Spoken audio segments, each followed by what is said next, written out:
Dostum, pul səndən qaçır, çünki sən daxilən pul haqqında neqativ fikirləşirsən. Şuur altında sənin pul haqqında düşüncələrin neqativdir.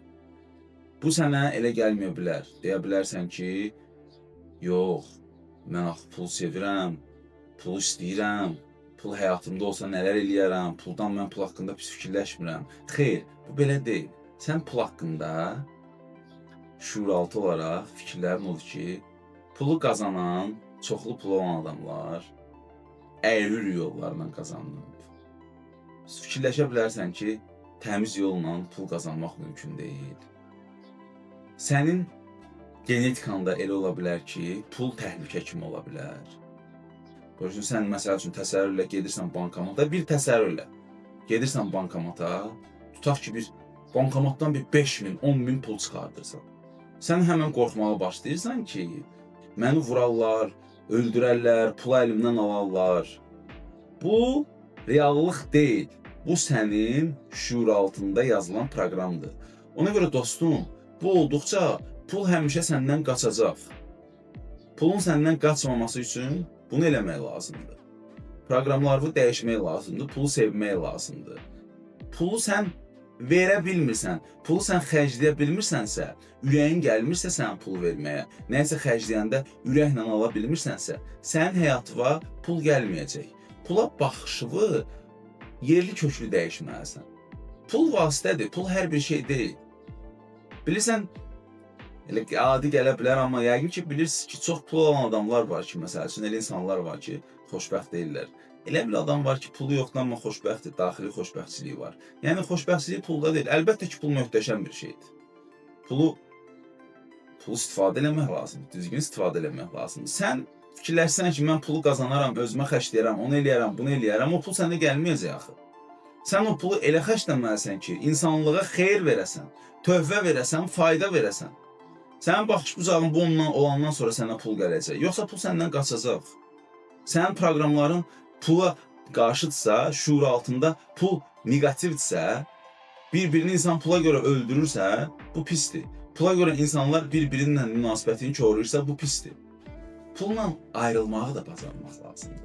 Sən pulla ayrıla bilmirsənsə, sən pulu verəndə əllərin əsə-əsə verirsənsə, deməli, pul səndən qaçacaq.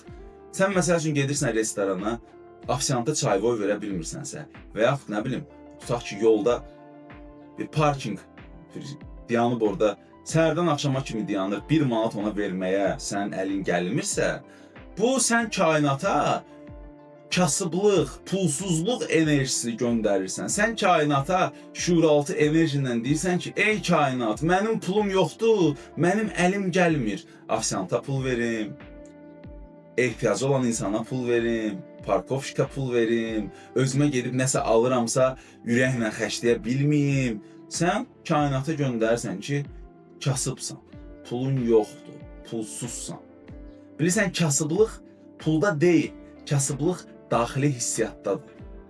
Bir insanın 20 manat ola bilər, son 20 manat ola bilər, o 20 manatı elə ürəklə verə bilər ki, əsl zəngin insan odur. Bax, o insan kainata bolluq, ruzi enerjisini paylayır. Sən pul verəndə, sən ürəyi açıq, əli açıq pul verəndə, sən kainata deyirsən ki, ey kainat, mənim pulum var, şuur altında gedir bu, enerji ilə gedir bu. Ona görə dostum, pul xərcləyəndə ürəyi açıq pul xərclə, əli açıq pul xərclə, qorxma, narahat olma. Hər vermək də, hər yoldan keçənə də demirəm pul ver.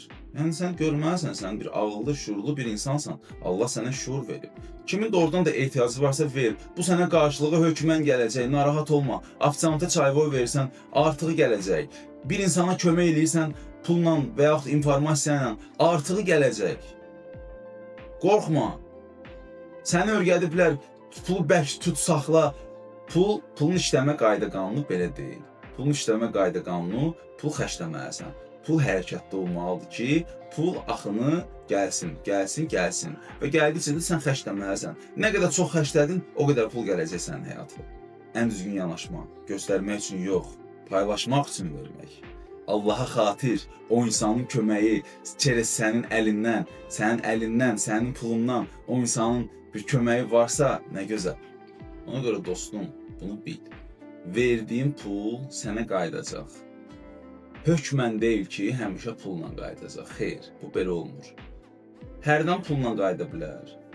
Hərdən hansısa bir fürsətlə qayıda bilər. Hərdən hansısa bir çoxdandır bağlanan bir qapı açıla bilər. Hərdən elə bir insan qabağına çıxa bilər ki, verdiyin puldan qat-qat artıqdır. Hərdən elə bir situasiyada yüksək qüvvələr tərəfindən qoruna bilərsən ki, qorunma ola bilər. Ona görə dostum, ürəyi açıq ol. Pulu verəndə qorxma, narahat olma. Ver, paylaş, Allaha xatir, insanlığa xatir. Kainata o siqnalı göndər ki, sənin pulun var. Sən pulsuz deyilsən. Və yavaş-yavaş sənin kaşlokun da pulla dolacaq, həyatın da pulla dolacaq, istədiklərini də ala biləcəksən, reallaşdıra biləcəksən. Amma unutma ki, egoist olaraq düşünüb ancaq özün üçün eləməyi fikirləşmə. O puldan insanlıq üçün nəsə yaradıb, xoş bir şey, faydalı bir şey verməyi də fikirləş. Ondan sonra pul rahat öz axını ilə sənin həyatına gələcək.